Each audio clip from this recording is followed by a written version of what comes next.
अस्सलाम वालेकुम नाज़रीन, सुनो न्यूज़ पर आप देख रहे हैं प्रोग्राम लाइव जामी। मैं हूं आपके साथ मोहम्मद हस्म जामी। आज हमें मौका मिला है national aerospace science and technology park जाने का, नूर खान एयरबेस और फिर एयर हेडक्वार्टर जाने का। कुछ सहाफ़ी आज उन्हें मौका मिला। एयरफोर्स ने जो शानदार कारनामे सर अंजाम दिए हालिया पाक भारत कशीदगी के तनाजुर में, उसके ऊपर मैं तफसीली एक प्रोग्राम करूँगा, आपकी खिदमत में डिटेल्स आप तक पहुँचाऊँगा। उन गाजियों से मिलने का मौका मिला, उन नौजवानों से, उन अफसरान से मिलने का मौका मिला, और जो इलेक्ट्रॉनिक वॉरफेयर में स्पेशली, और फिर जो साइबर के ऊपर जो एयरफोर्स ने अपनी धाक बिठाई और 4 से 5 घंटों के अंदर भारत जो घुटनों के बल बैठने पर मजबूर हुआ, उसकी पूरी रुदाद जो आज हमने लर्न की वो आप तक पहुंचाऊंगा। लेकिन अगले प्रोग्राम में आज चूंकि एक बहुत अहम डेवलपमेंट सामने आ गई, और वो हैं कि वफाकी काबीना ने आर्मी चीफ हाफिज सैयद आसिम मुनीर साहब को फील्ड मार्शल के ओहदे पर तरक्की देने की मंजूरी दे दी है, और साथ जो एयर चीफ हैं उनकी जब मुद्दत मुलाजमत ख़त्म होगी 2026 में, तो उनकी खिदमात भी मज़ीद जारी रखी जाएंगी। हालत जंग की सी सूरत हाल है, लंबे चौड़े चैलेंजेस हैं पाकिस्तान को, चाहे वो दिफाई मुहाज पर हों या मुआशी मुहाज पर हों, और ऐसे में जो अस्करी या सियासी क़यादत का एक कट है या हम आहंगी है, वो अज़हद लाजिम हुआ जाती है। पाकिस्तान में हमेशा तजुर्बात किए जाते हैं, चाहे सिविल गवर्नमेंट हो या कुछ और मामला हो, एक लंबे अरसे के लिए हमें एक पेज पर सेटअप चलता हुआ दिखाई नहीं देता। यही नहीं, बल्कि मैं देख रहा था कि भारत में भी इस सूरत हाल को देखते हुए जो उनके आईबी के चीफ हैं उनकी मुद्दत मुलाजमत में भी तोसी की गई है टिल फर्दर ऑर्डर। उनका नाम है तपन कुमार डेका। उनको भी इस ओहदे उनके ऊपर मियाद में इजाफा कर दिया गया। ये जो आज वफाकी काबीना के फैसले हैं, इनके दूरस असरात होंगे, सियासतदान इसे कैसे देखते हैं, क्यों ज़रूरी थी ये अपॉइंटमेंट्स और ये मंजूरी देनी, और फिर भारत की जो एग्रेशन है, चाहे वो पानी के मुहाज पर हो, इकॉनमी के मुहाज पर हो या मिलिटरीली हो, उसको देखते हुए पाकिस्तान को आगे मज़ीद क्या करना चाहिए। इस सिलसिले में चाहे वो डिप्लोमेटिक हमारी मनूवरिंग हो, मिशंस हों, उसके ऊपर हम बात करेंगे। साथ कुछ अडयाला से भी मुस्बत पैगाम आता है। इमरान खान साहब से मुलाकातें हुई, सलमान अकरम राजा और दीगर की भी गुफ्तगू आपने देखी सुनी, वहाँ से भी मुस्बत इशारे आ रहे हैं। मिसाल के तौर पर खान साहब ने खुद ये कहा कि मोदी शिकस्त के बाद हरकत में आएगा, मुसीबत का मौका है और इसमें इकट्ठे होकर काम करना होगा, और इमरान खान अपना हिस्सा डालने के लिए तैयार हैं। इत्तेहाद का वक्त है, हमारी पार्टी और फौज में इत्तेहाद होना चाहिए। बड़ी ज़िम्मेदार स्टेटमेंट है जनाब इमरान खान साहब की इस सूरत हाल में जो सामने आई, और ये अडयाला से सलमान अकरम राजा साहब ने इसे रिपोर्ट किया जो मुलाकात करके बाहर आए। हमारे साथ इस वक्त प्रोग्राम में शरीक गुफ्तगू हैं सीनियर सियासतदान और मुमताज़ कानूनदान जनाब फैसल चॉइस साहब। हमें ज्वाइन कर रखा है मोहतरमा शजरा मनसब अली ख़ान साहिबा ने, आप वज़ीर ममलिकत हैं माहौलियाती तब्दीली की, और हमारे साथ मौजूद हैं ब्रिगेडियर रिटायर्ड सईद अहमद मनाज साहब, दिफाई तज्ज़िया निगार हैं। आप तीनों का बहुत शुक्रिया। ब्रिगेडियर साहब, मैं आपकी जानिब सबसे पहले आऊँगा क्योंकि बहुत इंपॉर्टेंट ये डिसीजन हुआ। आर्मी चीफ को फील्ड मार्शल के ओहदे पर तरक्की दी गई। पाकिस्तान की तारीख में ये दूसरा मौका है जनरल अयूब खान के बाद कि एक आर्मी चीफ जो है उनको फील्ड मार्शल का ओहदा दिया गया। तो ये सब how important is this decision, और ये कितना सिग्निफिकेंट है, क्यों ज़रूरी था, इसके इम्पैक्ट्स क्या होंगे, ज़रा नाज़रीन की समझ के लिए अगर आप सादा अल्फाज में बयान कर दें, फिर मैं अपने मेहमानों की जानिब जाता हूँ।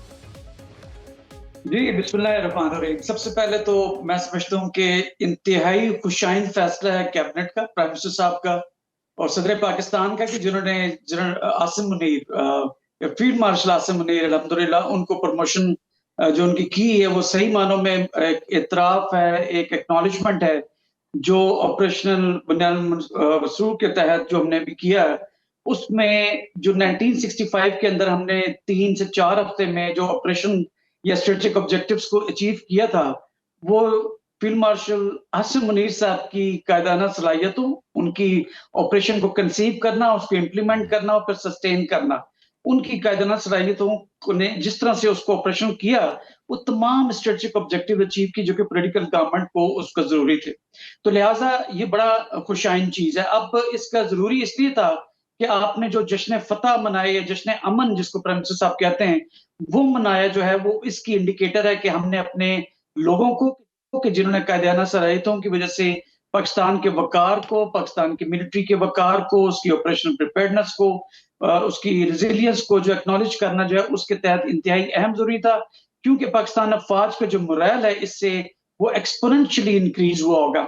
मज़ीद ये कि जो आप मिलिट्री डिप्लोमेसी जो करते हैं जिसमें कि फील्ड मार्शल आसिम मुनीर साहब ने अपने 3 साल टेन्योर के अंदर अब तक जो टेन्योर उनका है उसमें बड़ा कलीदी किरदार अख्तियार जो है वो किरदार अदा किया, जो कि पॉलिटिकल गवर्नमेंट के साथ साथ मिलके वो मुख्तलिफ ममालिक में जाया करते रहे। अब फील्ड मार्शल का रैंक जो है 5 स्टार रैंक, तो 5 स्टार रैंक जब जाएंगे तो वो पोजीशन ऑफ स्ट्रेंथ से पोजीशन ऑफ लाइक चलिए एक बगैर साहब, अगर आप मेरे साथ रहें, मेरे अगर आप साथ रहें तो मुझे मैं 2 मिनट आपके लूंगा मजीद, बाकी मेहमानों से इजाज़त के साथ मुझे पाकिस्तान पीपल्स पार्टी के सीनियर रहनुमा जमान कायरा साहब ने ज्वाइन किया। कायरा साहब बहुत शुक्रिया आपके वक्त का, आपके ब्रीफ कमेंट्स चाहिए सर। ये जो अहम फैसला हुआ फील्ड मार्शल तैनात करने का, उसकी मंजूरी दी वफाकी काबीना ने जनरल आसिम मुनीर साहब को, स्ट्रेटजिकली अहम था, सियासी तौर पर अहम था, या इस सूरत हाल के हम जंग के हंगाम हैं तो एक इम्पैक्ट देने के लिए ये फैसला किया गया? क्या आपकी राय है सर इस बारे में? देखिए, इसके ऊपर बहुत सारे लोग अपनी अपनी राय दे रहे होंगे। पहली बात तो यह है कि हमें अपनी अफवाज को और फौज कमांडर इन चीफ को फील्ड मार्शल बनने पे मुबारकबाद पेश करनी है। बिल्कुल बड़े वो मुबारकबाद के मुस्तहिक हैं, इसलिए कि ये जंग जिसका ये मरहला, ये 4 या 6 रोज की या 10 रोज की जो जंग थी, ये असाब की जंग भी थी, ये पाकिस्तान के वकार की जंग भी थी, ये मिलिटरीली भी लड़ी गई है और इसमें पाकिस्तान एथिकली भी जीता है और मिलिटरीली भी जीता है। एथिकली इस तरह के पाकिस्तान का मुकदमा दुनिया भर में जो पेश हुआ, वो पहले दिन से लेके आखिरी वक्त तक किसी जगह पे कोई चीज हमारी फॉल्स नहीं हुई, हम इम्पेशेंट नहीं हुए और दुनिया ने हमारे मौक़िफ़ को तस्लीम किया। सो ये एक बड़ी कमाल की बात है, क्योंकि पहली दफा मैं समझता हूँ मॉरली पाकिस्तान विक्ट्री स्टैंड पर जाके खड़ा हुआ, मिलिटरली तो खड़ा हुआ ही, और उसके नतीजे में यकीनन जिसका जो कंट्रीब्यूशन है उसमें हुकूमत वक्त का भी बड़ा रोल है, उनको भी सलाम है, उन्होंने भी बड़ी मेहनत की, बड़ी अच्छी फाल सफारतकारी की है। मीडिया को भी सलाम है, हमारे मीडिया ने उस हाइप का शिकार नहीं हुआ जो हिंदुस्तानी मीडिया, जो अपने आप को बड़ा महजब और पढ़ा लिखा मीडिया कहता था, वो एक्सपोज हुआ। लेकिन लड़ाई तो बहरहाल फौज ने लड़ी, एयरफोर्स ने लड़ी, तो उनको रिकग्नाइज करना, उनको शाबाशी देने के कई तरीके होते हैं। और जो हमारे मुल्क के अंदर एक फील्ड मार्शल पहले थे जिन्होंने ये हक अपना खुद ही इस्तेमाल किया था, जनरल अयूब खान बने थे 1958 में। जी। तो वो किसी जंग को जीत के नहीं बने थे, बल्कि वो खुद ही बने और कई साल से रहे। लेकिन बहरहाल ये फौज का एक एजाज था, उनको मिला। और अब हमारी हुकूमत ने अगर ये फैसला किया है तो मेरे ख्याल के अंदर ये बहुत अच्छा फैसला है, इससे मोरल बूस्टिंग है।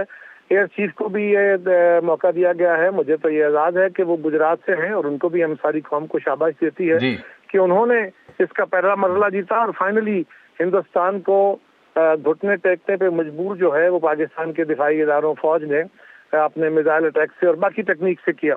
तो बिल्कुल ये एक मुनासिब फैसला। अब इसके ऊपर बहुत सारी बहस जारी रह सकती है कि क्यों दिया गया, क्या दिया गया, ये एजाज ही है, वरना आर्मी चीफ तो आर्मी चीफ ही हैं। बिल्कुल ठीक, वो फील्ड मार्शल ना भी हो तो वो आर्मी चीफ है, उनको कोई नए एजाज़ात नहीं मिल जाएंगे, नई फैसिलिटीज नहीं मिल जाएंगी। ये तो एक एजाज है और इस एजाज में एक उनके सितारा और लग जाएगा और वरना वो उसी घर में रहेंगे, उसी दफ्तर में बैठेंगे, वही अपनी फौज कमांड करेंगे। बिल्कुल ठीक। मेरा ख्याल है कायरा साहब, जो पाकिस्तान पीपल्स पार्टी की जो सियासी हिकमत अमली रही है उसको ज़हन में रखते हुए आज जो अडयाला में मुलाकातें हुई उसमें मैंने देखा सलमान अकरम राजा साहब मुखातिब थे, वो कह रहे हैं कि इमरान खान साहब भी अपना हिस्सा डालने के लिए तैयार हैं और वो कहते हैं इत्तेहाद का वक्त है, पार्टी और फौज में इत्तेहाद होना चाहिए, मोदी शिकस्त के बाद दोबारा को हरकत कर सकता है। ये तो बड़े मुस्बत स्टेटमेंट्स हैं, बड़ी ग्रीन सिग्नलिंग है। तो आप नहीं समझते कि इस मौके पर इंटरनली भी कोई पॉलिटिकल सीज फायर होना चाहिए? सलमान अकरम राजा साहब बड़े काबिल एहतराम आदमी हैं, बड़े ही मुस्बत जहन के, बड़े कमाल के वकील हैं और वो कमजोर बात करने वाले नहीं है। उनके मुंह से बात आई है, लिहाजा इसको वजन देने की जरूरत है। वरना खान साहब का माजी यही है कि उनकी तरफ से अगर किसी ने कोई बात की तो अगले दिन या उसी दिन शाम को किसी और ने उसकी बात की तरदीद कर दी। तो मेरा ख्याल है सलमान साहब की बात को सीरियसली लेना चाहिए। और मैं तो बहुत दिनों से इस बात का हामी हूँ कि ये ना एक तरफ से नहीं होगा। इस वक्त मामला ये है कि हुकूमत और इदारे एक तरफ और खान साहब एक तरफ, तो दोनों तरफ ना एक जिद की कैफियत है। एक फिजिकली असॉल्ट भी हुआ है, वाक़े भी हुए हैं, लेकिन खान साहब को भी कुछ पेशरफ्त करनी पड़ेगी लफ्जों से ज्यादा। यानी अपनी जमात के उनके बगैर ईमा के ये कह सकते हैं ना वो कि जी अच्छा हमारी ईमा नहीं थी, हमने प्लान नहीं किया था, लेकिन कुछ तो हो वो उनकी तरफ मुस्बत पेशरफ्त हो, वो उस पर अपने जो जिस वाक़े की वजह से ये सारा कुछ हुआ है उस पर कुछ जमात की तरफ से अफसोस का, नदामत का इजहार है, माजरत है। शिजरा साहिबा, मैं आपसे सवाल रखूंगा कि अगर हम आगे बढ़ने की बात करते हैं, फैसल साहब भी इंतजार कर रहे हैं, तो ये जैसे इंडिया ने एक डेलीगेशन बनाया जिसमें कांग्रेस को लीड कर रहे हैं शशि थरूर साहब, बहुत ही सीजनड डिप्लोमेट रहे हैं इंडिया की जानिब से। वहाँ पे मैं देख रहा हूँ कि जनता दल के लोग भी हैं और तो और शिवसेना के लोग भी उसमें शामिल हैं। तो ये सिर्फ हुकूमती जमातों की नुमाइंदगी ही उसमें डाली गई है। मुनासिब ना होता अगर पीटीआई के लोग भी इसमें होते? जी, बहुत शुक्रिया आपका प्रोग्राम में बुलाने का। सबसे पहले मैं पाक अफवाज को और तमाम कौम को मुबारकबाद देती हूँ कि जिस तरीके से आपने देखा कि हमारे जनरल आसिम मुनीर ने, एयर चीफ ने, जिस तरीके से ये मेटिकुलस प्लानिंग प्रिसीजन के साथ एक ये बहुत बड़ा मार्का है और इसको इंशाल्लाह ताला हम आने वाली हिस्ट्री में इसको सेलिब्रेट करेंगे कि जिस तरीके से इंडिया ने एक अपना ये बना लिया था, एक पैटर्न बना लिया था कि वो एक फॉल्स फ्लैग ऑपरेशन करते थे, उसको पाकिस्तान के ऊपर लगाते थे और दुनिया बेसिकली उनका टिल्ट दुनिया का इंडिया की तरफ हुआ। लेकिन अब इस दफा जिस तरीके से सारा कुछ मैनेज हुआ है और हिकमत अमली, जंगी हिकमत अमली, जिस तरीके से एक हम आहंगी दिखाई गई है, तो ये एक बहुत ही बड़ा एक तारीखी वाकया है। तो मैं इसके लिए तमाम कौम को मुबारकबाद देती हूँ और मैं समझती हूँ कि जो आज हुकूमत ने फैसला किया बहुत खुशाइन है और अपने हीरोज को सेलिब्रेट करना ये ही एक कौम के जिंदा होने की जो है शहादत होती है कि हम अपने हीरोज को हम सेलिब्रेट करें, हम समझे कि हमारे हीरोज कौन है। तो आज हमने अपने हीरोज को सेलिब्रेट किया और इंशाल्लाह आइंदा भी करते रहेंगे। इसी तरीके से जो इंडिया को इसमें तो मात मिल गई, लेकिन इंडिया अभी खामोश नहीं बैठा। तो हमने एक अभी पहला कदम उठाया है कि डिप्लोमेसी, हमारी डिप्लोमेसी पहले भी कामयाब रही। यही वजह है कि आफ्टर मेनी इयर्स इस दफा ये हुआ कि दुनिया ने इंडिया को नहीं बल्कि पाकिस्तान के मौकफ को माना, क्योंकि दूसरे ही दिन प्राइम मिनिस्टर शहबाज शरीफ साहब ने ये आके कह दिया कि हम एक थर्ड पार्टी इन्वेस्टिगेशन के लिए तैयार हैं। तो जाहिर है उसी से लोगों को पता चल गया कि इन्वेस्टिगेशन से इंडिया भाग रहा है, पाकिस्तान इन्वेस्टिगेशन के लिए तैयार है। तो इसका मतलब है कि Pakistan is telling the truth. और इस चीज को अब आगे मजीद बढ़ाने के लिए, मजीद एनहांस करने के लिए ये एक पहला कदम उठाया गया है। एक छोटा वफद है जिसके अंदर कि बेसिकली आप देखें कि एक सीजन्ड डिप्लोमैट्स और कुछ ऐसे जो लोग जो कि वुज़रा रह चुके हैं उनको अभी तक रखा गया है। ये कोई पार्लियामेंट्री वफ्द नहीं है जिसमें तमाम पार्टीज के नुमाइंदगी हो। हाँ, ये अब हम जब आगे लेके जाएंगे, इसको मजीद बढ़ाएंगे, तो उसमें हो सकता है कि पार्लियामेंट्री वफ्द भी हों जो दुनिया के मुख्तलिफ ममालिक पे जाएं, पाकिस्तान का मौक़िफ़ पेश करें और इंडिया के झूठ की जो पोल है उनको भी खोलें। बिल्कुल ठीक, बिल्कुल ठीक। मेरे साथ चौधरी साहब, कैसा लगा वफाकी काबीना का आज का फैसला? और जो मेरा नुक्ता है कि खान साहब की तरफ से तो आज बड़ा ग्रीन सिग्नल आया है कि फौज और पार्टी में इत्तेहाद होना चाहिए, हम अपना हिस्सा डालने के लिए तैयार हैं। ये तो बहुत बड़ी डेवलपमेंट है। जहाँ पे ये फील्ड मार्शल साहब की ओहदे की तजवीज़ दी वफाकी काबीना ने, वहाँ पैरेलल ये भी बहुत इंपॉर्टेंट डेवलपमेंट आई है। ये सब कुछ कैसे हुआ? पैरेलल तो खैर मैं नहीं कह सकती। सबसे पहली बात तो ये है कि जो मैं फैसल चौधरी साहब के मुखातिब वगैरह वक्त दें मुझे, फैसल चौधरी साहब से मुखातिब। जी, सबसे पहली बात ये है जी कि ये डेफिनेटली मोस्ट डिजर्विंग अवार्ड है। जिस तरह से हिंदुस्तान के खिलाफ जंग जीती गई है, जिस तरह से हमारी फ़ौज, हमारे जर्नैल लड़े हैं और जिस बहादुरी के साथ, जिस वेलिएंट के साथ, उसकी जितनी तारीफ़ की जाए वो कम है।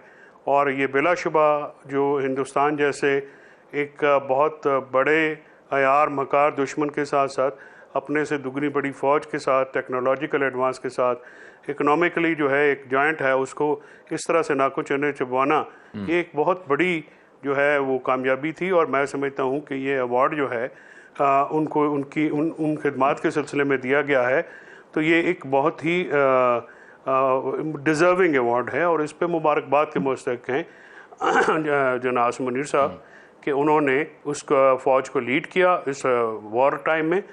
और इसके साथ साथ एयर चीफ जो है सिंधु साहब, उनको भी बहुत मुबारक हो, क्योंकि जिस तरह से हमारे शाहीनों ने इस जंग के दौरान अपना एक मामला किया।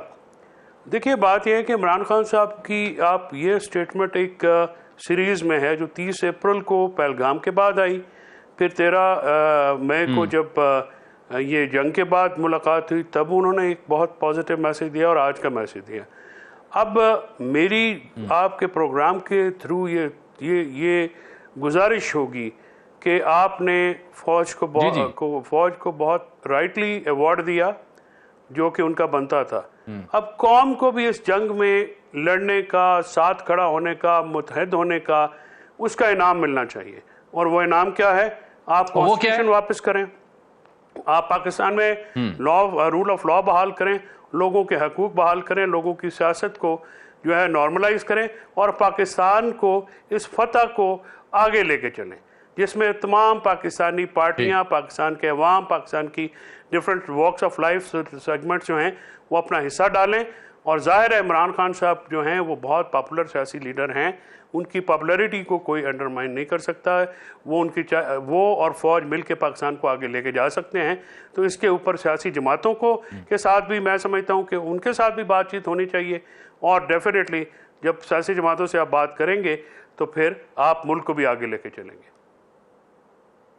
बिल्कुल ठीक है फैसल साहब, ये जो आपकी स्टेटमेंट है पॉलिटिकल कैनवस में, मैं चाहूँगा कि शिजरा मनसर साहब उस पर कमेंट करें, लेकिन साथ ब्रिगेडियर साहब भी मौजूद हैं हमारे साथ। ब्रिगेडियर साहब से भी हम जानेंगे कि फील्ड मार्शल के ओहदे की दिफाई तौर पर अहमियत क्या होती है और ये अक्रॉस द बॉर्डर दुश्मन को क्या इसका पैगाम जाएगा, लोग समझना चाह रहे हैं।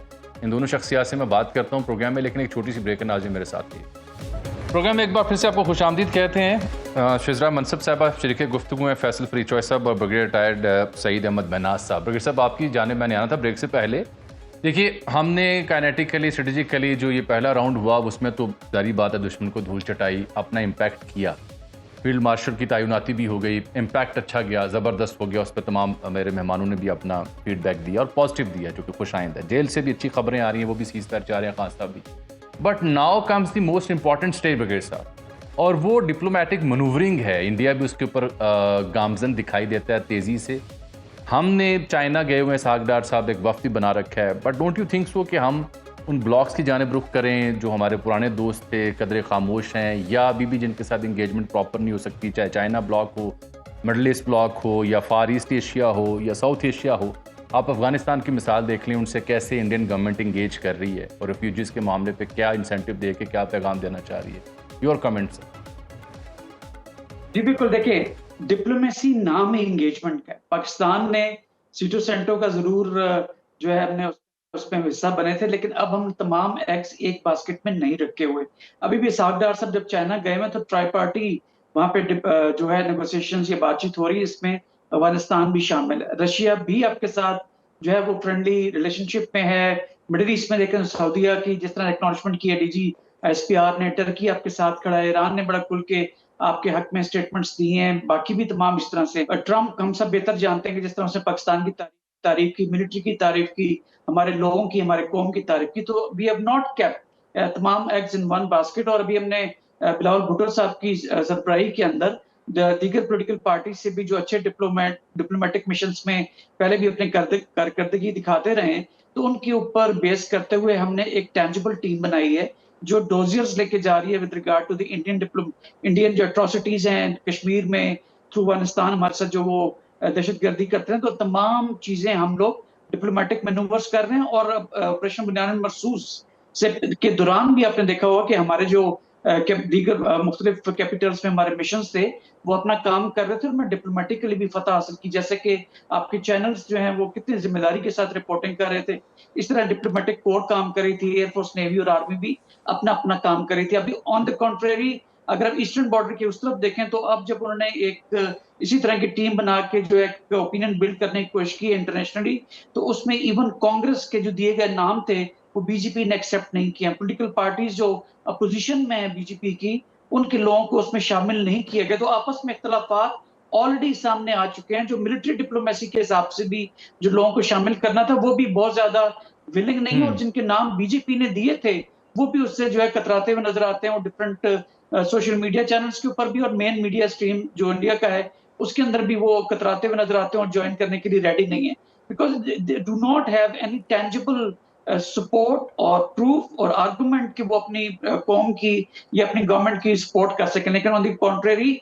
पाकिस्तानी साइड के ऊपर हम बहुत तैयारी के साथ जा रहे हैं, हार्डकोर डिप्लोमेसी हमारी जारी है। उसमें जैसे आपने कहा, फैसल साहब भी कह रहे थे, कैरा साहब ने भी कहा कि हमारी जो दीगर पॉलिटिकल पार्टीज हैं जो कि अपोजिशन का रोल अदा करती हैं, तो ठीक है, इस ऑपरेशन के दौरान आपने देखे उन्होंने इंतहाई मेच्योरिटी का जो है सबूत दिया। फजल रहमान साहब को देखें, को देखें, कोई और अगर अपोजिशन में तो उनके कोई इंटरेस्ट है तो बलाए ताक रखा, फौज के साथ खड़े हुए। पूरी दुनिया ने इस चीज को देखा कि जब सब जलाली परचम के नीचे कौम मुत्तहिद हो जाती है, तमाम अपने पॉलिटिकल इंटरेस्ट को रखती है बलाए ताक, और जब और इसकी जरूरत भी है ब्रिगेड साहब, इसकी जरूरत भी है आगे बढ़ने के लिए, इस इत्तेहाद की, इस यकजहती की पहले से कहीं ज्यादा जरूरत है। साहब, फैसल चौधरी साहब ने ब्रेक से पहले बड़ा अहम नुक्ता उठाया कि ये तो कौम को तोहफा दे दिया, चाहे भारत को जवाब देना हो या बहुत डिजर्विंग ये अपॉइंटमेंट्स हों जो बाकी काबीना की तजवीज़ के बाद सामने आई। वो कह रही हैं कौम को भी एक तोहफा दें, कौम को जोड़ें, और उनकी मुराद पीटीआई के हवाले से मामलात हैं, खान साहब के हवाले से मामलात हैं।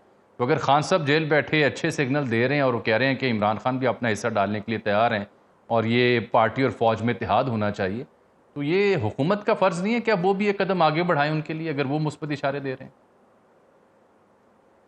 शिजरा जी देखिए, पहले तो जो आपने पहले कहा था ये पैरेलल, तो अब मैं आपको प्लीज ये कहना चाहूंगी कि ये बिल्कुल भी पैरेलल नहीं है। कहाँ एक फौज जिसने कि इंडिया जैसे दुश्मन के आगे हमारी जो है सरहदी सलामती की हिफाजत की है, कहाँ उन्होंने हमारी पाकिस्तान की खुद मुख्तारी की हिफाजत की, और आइंदा आने वाले वक्त में भी हमारी हिफाजत के ज़ामिन है। पाकिस्तान है तो हम है, सियासत है, तो वो एक हमारे हीरोज बन के उभरे हैं, और उनको उनकी अगर हम उनको सेलिब्रेट करें तो that's a completely different thing. हाँ, सियासत जो है वो एक कम्प्लीटली डिफरेंट अरीना होती है। अगर इमरान खान ने एक मुस्बत बयान दिया तो मैं समझती हूँ अच्छी बात है। जो ड्यूरिंग दिस टाइम भी पीटीआई ने नेशनल यूनिटी का इजहार किया, हमारे तमाम जो हमारे वज़रा थे उन्होंने उसकी तारीफ की, प्राइम मिनिस्टर साहब ने भी तारीफ की कि इट्स गुड, हमारी जो ये नेशनल यूनिटी नजर आई उसने भी हमें हमारी पाक अफवाज को एक स्ट्रेंथ दी और तमाम कौम को एक स्ट्रेंथ। अब ये चाह रहे हैं और उन्होंने कोई मुस्बत बात की है तो दैट्स वेल एंड गुड, उनके लोग हैं यहाँ पे, तो आए हमसे बातचीत करें, जिस भी चीज पे वो बात करना चाहते हैं हम उनसे बातचीत करने को पहले भी तैयार थे, हुकूमत अभी भी तैयार। तो लेकिन अगर वो वही काम करेंगे जो उन्होंने पहले किया कि शराइत रख देंगे या वो ये कहेंगे कि किसी कैदी को रिहा किया जाए तो वो बातचीत करेंगे, तो ये चीजें हुकूमत के बस में नहीं है। जो भी कोई ऐसे कैदी हैं जो एक जुडिशियल प्रोसेस में से गुजर रहे हैं, उन जुडिशियल में से गुजर के ही निकलना है। हम हुकूमत के पास कोई ऐसा इख्तियार नहीं है कि वो किसी को भी रिहा कर दे, लेकिन जो पीटीआई की यहाँ पे क़यादत है उनके साथ हम हर मौजू पे बातचीत करने के लिए बिल्कुल तैयार हैं, बशर्ते ये कि वो बातचीत करें और अपने बयानात को बदले ना, जैसे कि पहले होता रहा है। लेकिन इस वक्त एक यूनिटी हमारे अंदर नजर आई, हम यकजा नजर आए, बिल्कुल इसको आगे लेके चलना चाहिए। ठीक है चौधरी साहब, वो शिजरा साहबा फरमा रही हैं कि हुकूमत तो तैयार है बातचीत, शराइत लेके आ जाते हैं, हमारे बस में नहीं है कि हम कैदियों को रिहा करें, जो प्रोसेस है जुडिशरी का वो फॉलो करना चाहिए, और फिर आपकी जो बयानात हैं उसके ऊपर भी कुछ अदम तहफ़्फ़ुज़ात का उन्होंने इजहार किया। तो आप जो मांग कर रहे हैं वो तो उस सूरत में मेरे ख्याल गवर्नमेंट टेकअप करने को तैयार नहीं है, तो फिर क्या किया जाए? बातचीत के लिए अलबत्ता तैयार। देखिए, कुछ चीज़ें शिजरा साहबा ने अच्छी की हैं, ओपन टू डायलॉग होना चाहिए, हुकूमत का यही काम होता है। देखिए, गुजारिश ये है कि ये जो जुडिशल मैनूवरिंग आप बात कर रहे हैं या हमारी जो मामलात आपने किए हैं, ये तो पोलिटिसाइज्ड इवेंट्स हैं ना जी। इन सारे इवेंट्स को हुकूमत को जो प्रेशर इन्होंने बनाया हुआ है इन्वेस्टिगेटिंग एजेंसीज के ऊपर, जुडिशरी के ऊपर, उसको हटाएं और आइन और कानून के मुताबिक ट्रीटमेंट दें। आखिर लोग भी तो पाकिस्तान के हैं। जो लोग 10 मई जो है वो बहुत बड़ा एक दिन है, वो 9 मई को खा गया है। 9 मई में जो लोग मुलव्वस थे उनको तो आपने छोड़ दिया है। 9 मई को तो आपने वो लोगों को रखा हुआ है जिन्होंने पीटीआई को खैर आबाद नहीं किया, सियासत को खैर आबाद नहीं कहा। उनको आपने रखा है। बाकी जो उसमें शामिल थे बकौल आपकी पुलिस वालों के, आईजी के, उनको तो आपने छोड़ दिया क्योंकि उन्होंने पीटीआई को छोड़ दिया। ज़्यादा पोलिटिसाइज मुकदमात को हर बंदे को जेल के अंदर से भी और जेल के बाहर से भी एक कदम पीछे हटना पड़ेगा, क्योंकि पाकिस्तान का मामला है। देखिए, आपने बहुत बड़ी फतह हासिल की है, जंग जीती है। इस जंग के दौरान हमारी कुछ चीज़ें एक्सपोज भी हुई हैं, जहाँ पे बहुत चीज़ें इस्टेब्लिश हुई हैं, उसमें हमारी फ्रेजाइल इकॉनमी बहुत बड़ा एक मसला है। उसके बाद हमारा जो एक जितनी हमें ज़रूरत है पाकिस्तान को मजबूत करने की, वो भारत जैसे अयार मुल्क के सामने, दुश्मन मुल्क के सामने हमें बड़ा तैयार रहना पड़ेगा। अभी भी वो कोई हरकत कर सकते हैं, वेस्टर्न बॉर्डर से स्क्वीज इन कर सकते हैं, हमें सैंडविच बनाने की कोशिश करेंगे, क्योंकि जो ह्यूमिलेटिंग डिफीट हुई है उसको मोदी को हजम करना कोई आसान तो नहीं है। उनकी तो पूरी पॉलिटिक्स जो है वो दाव पे लग गई है। और जो इसलिए जब जीतते हैं आप, तो फिर आपको पिछली बातें, जो जीतने वाला होता है वही भुलाता है ना जी। अगर आप अपने घर में इस्तेकाम रखेंगे तो अलेक्जेंडर से लेके आज तक जितनी भी विक्ट्रीज हुई हैं, जब तक घर में इस्तेकाम रहा है वो आगे बढ़ते रहे। जब घर में प्रॉब्लम हुआ तो वो पीछे हो गए। लिहाजा ये ज़रूरत इस अमर की है कि हुकूमत जो है वो अगर अपोजिशन से ये उम्मीद रखी जाती है कि वो अगर मगर नहीं करेंगे, तो हुकूमत से भी ये उम्मीद रखी जाती है कि आप अगर मगर नहीं करेंगे। और जो जिसकी मसला पता है क्या है जी, आप दोनों की गुफ्तगू मैंने देखी और सुनी। मैं ये कहने पे मजबूर हूँ जी कि जो सब आप हूँ या मोहतरमा शेजरा साहिबा हूँ, बहुत मुस्बत, बहुत अच्छी इंटेंट के साथ आप इस मामले पे गुफ्तगू कर रहे हैं, बट आई फील लाइक कि समहाउ ये एलिमेंट मिसिंग है कि अच्छा हम भी विलिंग हैं, हम भी मुस्बत किरदार अदा करना चाहते हैं, आप भी विलिंग है, but how to move on from here, ये एक मसला रह गया है कि पहल कौन करेगा और कैसे करेगा, उसका तरीकाकार क्या होगा। इसे भी सॉर्ट आउट करते हैं, ब्रेक ले लूँ, फिर वापस आता हूँ आप तीनों की खिदमत। वेलकम बैक नाज़रीन, प्रोग्राम में एक बार फिर से आपको खुशामदीद कहते हैं। ब्रिगेड साहब, सियासी मामला पे तो बात हो रही है मेरे दीगर मेहमानों से, जो डिप्लोमेटिक मनूवरिंग की बात थी उस पर भी आपका कमेंट्स आए, बट अब जो पॉसिबल इंडियन मूव्स हो सकती हैं, चाहे वो हमेशा की तरह प्रॉक्सीज को एक्टिवेट करना हो, वेस्टर्न बॉर्डर्स को इंगेज करना हो, या पाकिस्तानी हमसायों की जानिब रुख करना हो, उसमें हमारी एंटिसिपेशंस क्या हैं और उसको कैसे डील किया जाए? जी बिल्कुल, इंडियन का जो एक मिसपरसेप्शन थी ना उनकी स्ट्रेटेजिक रेलेवेंस की, वो तो ज़ाहिर पिट गई इस वक्त, लेकिन फिर भी उस पर प्ले करने की कोशिश करेंगे। डिप्लोमेटिकली वो फेटअप में पाकिस्तान के खिलाफ कर सकते हैं, लेकिन उसके लिए उसके अमेरिकन की जरूरत होगी, जो अमेरिकन की इसका सपोर्ट इंडिया के साथ नहीं, क्योंकि लोकसभा के अंदर भी जैसे ट्रंप को मलाइन किया गया और अमेरिकन ने जो क्लेम किया कि एसएलसी कराई है उसको टोटली डिनाई किया गया। तो डिप्लोमेटिक लेवल के ऊपर अगर अपनी स्ट्रेटेजिक रेलेवेंस को इस्तेमाल करना चाहते हैं तो शायद वो ना कर सकें। इसी तरह आईएमएफ पे प्रेशर डालने की कोशिश की, तो हमने देखा कि आईएमएफ वालों ने पाकिस्तान को ट्रांश भी रिलीज की और उसके साथ साथ फर्दर नेगोशिएशंस भी जा रही हैं। प्रॉक्सीज यस, बिल्कुल अफगानिस्तान की सॉइल के थ्रू टीटीपी के एलिमेंट्स को और बीएलए बीआरए के एलिमेंट्स को वो उसमें इन्वेस्ट कर सकते हैं, और वहां पे रहते हुए जो तालिबान के स्लीपर सेल्स हैं, अगर पाकिस्तान में कहीं एग्जिस्ट करते भी हैं तो उनको यूज करते हुए। ठीक है, चलिए वक्त कम है, मैं बाकी मेहमानों से भी बात कर लूं इस मौजू पे। मेरे साथ हैं सर शेजरा साहिबा। ये शेजरा साहिबा, जहां आप भी अपनी अच्छी इंटेंट का इजहार कर रही हैं, यकजहती की फरोग पे जोर दे रही हैं, वहां क्या ये भी मुनासिब ना हो कि एक ऑल पार्टीज बुला ली जाए और उसमें तमाम सियासी जमातें बशमूल पीटीआई बैठी हो? इंडिया में तो ऐसा हुआ। देखिए, पहले जब ऑल पार्टीज की एक बात चली थी तो ये शर्त रखी गई कि इमरान खान को रिलीज किया जाए। उसके बाद जब ब्रीफिंग हुई पार्लियामेंट के अंदर तो तभी भी पीटीआई ने उसमें नहीं हिस्सा लिया। तो बात ये है कि ये सारी चीजें चल रही हैं, ये एग्जाम्पल्स हमारे पास हैं और एक एतमाद का थोड़ा बुरहान अनफॉर्चुनेटली है। मैं समझती हूँ कि सबसे बेहतर इस वक्त जो स्टेप होना चाहिए, और जो फैसल साहब ने कहा कि 10 महीने 9 मई को खत्म कर दिया, ऐसा नहीं है। 9 मई अपनी जगह मौजूद है और I think the best step would be कि 9 मई के ऊपर माजरत कर ली जाए कौम से, ताकि एक जो ये चीज है ये खत्म हो और उसको लेके आगे चला जाए। एक गलती हुई, अगर इस तरह की कोई चीज हो गई, लेकिन वो बहुत बड़ी चीज थी, हम उसको अब ये नहीं कह सकते कि हम उसको भूल जाए। वो हमारा एक इंटरनल मामला जरूर है, लेकिन उसके ऊपर इनको कह देना चाहिए, अपनी गलती का एतराफ कर देना चाहिए और फिर मामला को आगे चलाना चाहिए। ठीक, चौधरी साहब, ये तो बड़ा सादा और आसान नुस्खा दे दिया है हुकूमत ने, क्योंकि वजीर ममलिकत हैं शेजरा साहिबा, तो वो कह रही हैं कि 9 मई के ऊपर माजरत कर लें, बात खत्म। तो अजमल जामी साहब जिनको इन्होंने छोड़ा उनसे माजरत करवा लें, जिनको इन्होंने प्रेस कॉन्फ्रेंसेस के बाद नॉमिनेटेड लोग जो थे उनको छोड़ा, उनसे माजरत करवाएं ना जो शामिल थे। अब अगर आप मुझसे कहें कि धक्के नाल ही माजरत कर लो तो मैं 100 दफ़ा कर लेता हूँ। अगर मैं ना मेरा लेना ना मेरा देना, 35,000 बंदा आपने उठा लिया, उनमें से कितने बंदे वहाँ पे थे जो थे शामिल? उनको तो आप करें वीडियोज़ की तरह उनकी, अब हर बंदे को आपने टांगा हुआ है और आप कहते हैं 9 मई की माजरत करें। भाई बात यह है कि जो वहाँ पे शामिल थे जिन्होंने किया उनको तो आप कहें, लेकिन जो सारा आपने लपेट के उसको एक उसमें एक ही स्वीप में सबको रख लिया है, अब उनके आप कैसे? फिर आप 8 फरवरी की माजरत कर लें हमसे, हम 9 मई की भी जो लोग बात करते हैं उनसे करवाएं, वो तो आपके साथ हैं, आपके हाथ में है। आप 8 फरवरी की माजरत कौम से कर लें तो फिर 9 मई की माफ़ी के ऊपर भी बात कर लेते हैं। गुजारिश ये है कि आप हुकूमत जो है कहीं पे वो बिहेव ही नहीं करी जैसे जीती हुई भी है।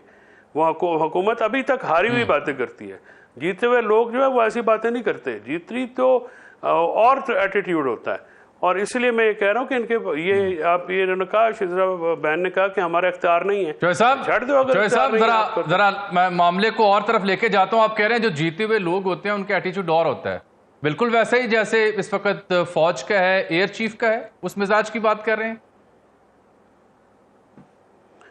देखिए बिल्कुल जिस तरह से उनको भी मैं ये कहना चाहूँगा कि बहुत बड़े मार्का उन्होंने मारा है और बहुत इज्जत कमाई है, उस वकार को, उस इज्जत में इजाफा होगा अगर आप अपने लोगों को अपने साथ जोड़ेंगे और उनको मजीद उनके ऊपर जो पीछे सख्तियां नहीं हैं उनको खत्म करवाने अपना किरदार अदा करें। ठीक, बहुत बहुत शुक्रिया फैसल फरीद चौधरी साहब। मोहतरमा शिजरा मनसब अली खान साहब ममलिकत हैं और जनाब ब्रिगेडियर डायट सईद अहमद महनाज साहब। बात यह है कि इस मुद्दे पे तो डिटेल में हम बात करेंगे आने वाले प्रोग्राम्स में, क्योंकि जहां हम अपनी फतह के ऊपर प्रोग्राम्स कर चुके हैं, अपनी जो धाक बिठाई है उसके ऊपर तफसील शेयर कर चुके हैं और करते रहेंगे, वहीं इस अमर की भी ज़रूरत है और बिलखुस मीडिया के कैनवस पे हम जैसे सहाफ़ियों को भी इस बात की बहुत ज़रूरत है कि हम जल्द से जल्द जो भारतीय प्लान्स ऑफ एक्शन हैं, पॉसिबल मूव्स हैं, डिप्लोमेटिक मनूवरिंग है, उसके ऊपर भी देखने वालों को आगाह करें कि what they are exactly up to, and will keep making it sure इंशाल्लाह। आज जो एयरफोर्स के जवानों के साथ वक्त गुजरा उसका अहवाल भी जल्द प्रोग्राम में आपकी खिदमत पेश किया जाएगा कि आखिर वो कौन सा मोजा या कौन से ऐसे छुपे राज हैं टेक्नोलॉजी के वॉरफेयर में जिसने दुश्मन को मुकम्मल अंधा कर दिया और वो घुटने टेकने पर मजबूर हुआ।